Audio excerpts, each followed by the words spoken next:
행복한 정식기도 시간입니다. 하늘에서 오는 지혜, 하늘에서 오는 능력 힘입어야 됩니다. 우리가 내 개인도 하늘의 능력을, 하나님의 지혜를 얻지 못하면 세상에서 성공할 수 없고, 우리가 하나님의 지혜, 하나님의 능력을 가지고 일하지 않으면 나 혼자 잘 살아도 소용없어요. 아브라함의 조카 롯은요, 혼자 잘 살다가 망해버린 거예요. 전도를 안 했죠. 자, 하늘에서 오는 이제 사도행전 16장 우리 16절 보니까 우리가 기도하는 곳에 가다가 점치는 귀신 들린 여종 하나를 만나니 점으로 그 귀신들에게 큰 이익을 주는 자라.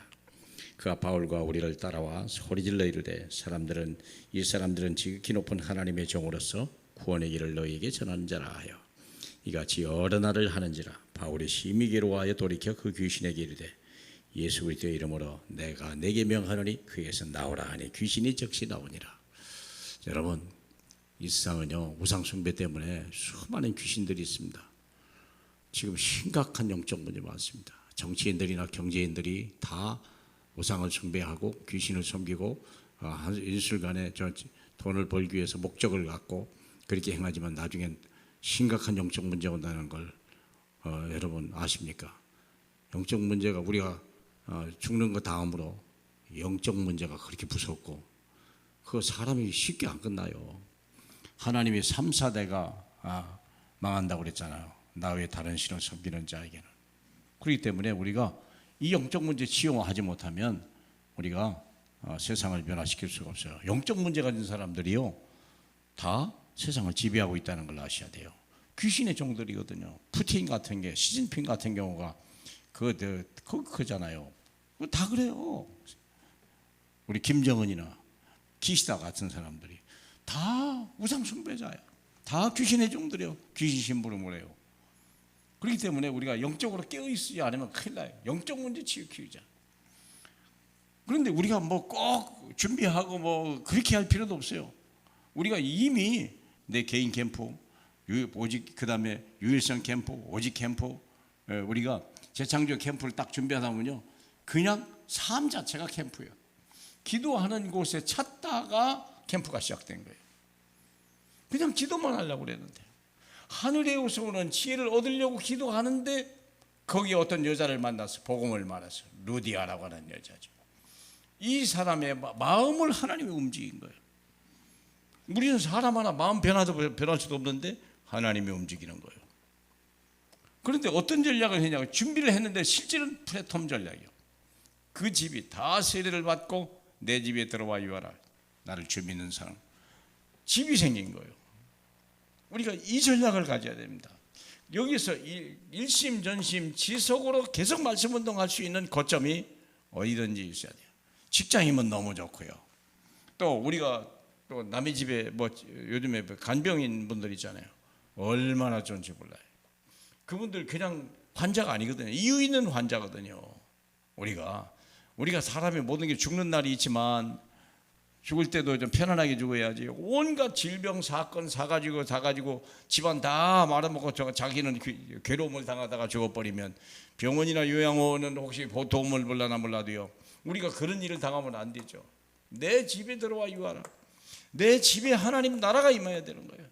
그리고 이 지역을 내 집뿐만 아니라 이 빌립보 전체를 살리는 거점이 된 거죠. 여기에 많은 사람들이 온 거예요.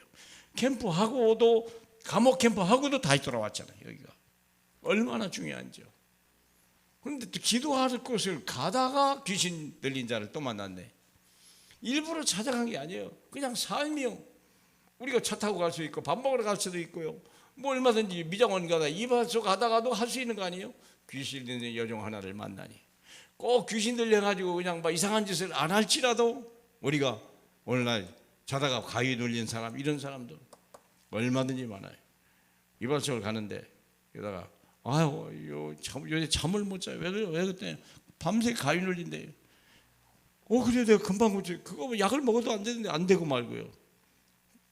어떻게 고치냐 이게요. 예수 영접하면 된다. 그러더니 지금 바로 해주세요 그러더라고.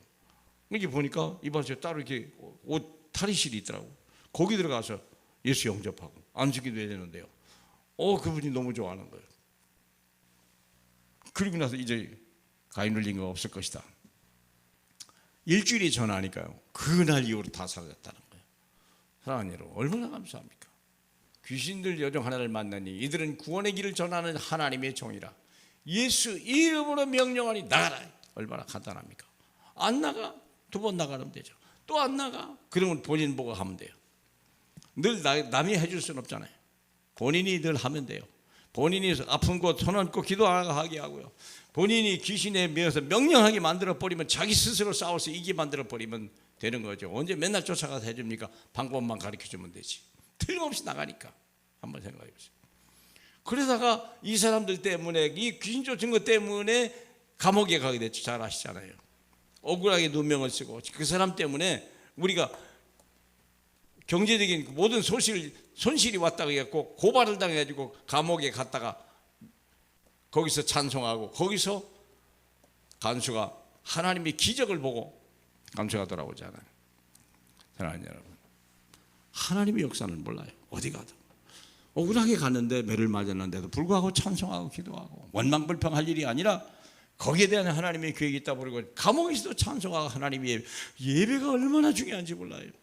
모든 게 예배예요. 다 예배예요. 다 예배입니다. 예배를 잃어버리는 사람은요, 세상 살릴 수가 없어요.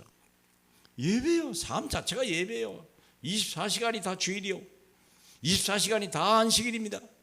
하나님 여러분, 매일이 안식일입니다. 근데 보세요. 이런 역사가 막 일어나는 거예요. 공무원이 돌아왔다니까. 주 예수를 믿으라. 그리하면 너와 내 집이 구원을 얻으리라.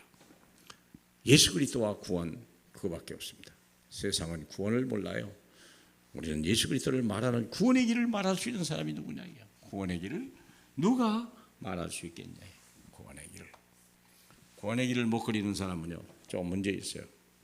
구원의 길을 항상 그릴 수 있고요. 항상 어디 가도 그려야 되고요. 직장 출근하면 구원의 길 그리고, 사람 만나면 구원의 길, 시간 남을 때 버스 안에서 기차 안에서 구원의 길 그리고, 흑암을 꺾고 재앙 저주 막아버리고, 그래서 하나님 나라가 임하느니라 쓰임 받기를 주님의 이름으로 축복합니다. 하나님 감사합니다. 하늘에서 오는 지혜와 하늘에서 오는 능력으로 덧입게 하여 주시니 감사합니다. 세상이 감당하지 못할 하나님의 사람들로 축복하셔서 마귀가 두려워 떨게 하시고, 세상이 할 수 없는 그것들을 우리는 쉽게, 너무나 평안하게 하나님 그렇게 행할 수 있도록 이 시대 예수 이름 하나 가지고 충분한 저희 되게 하옵소서. 홀로 영광 받으실 예수님 이름으로 기도합니다. 아멘.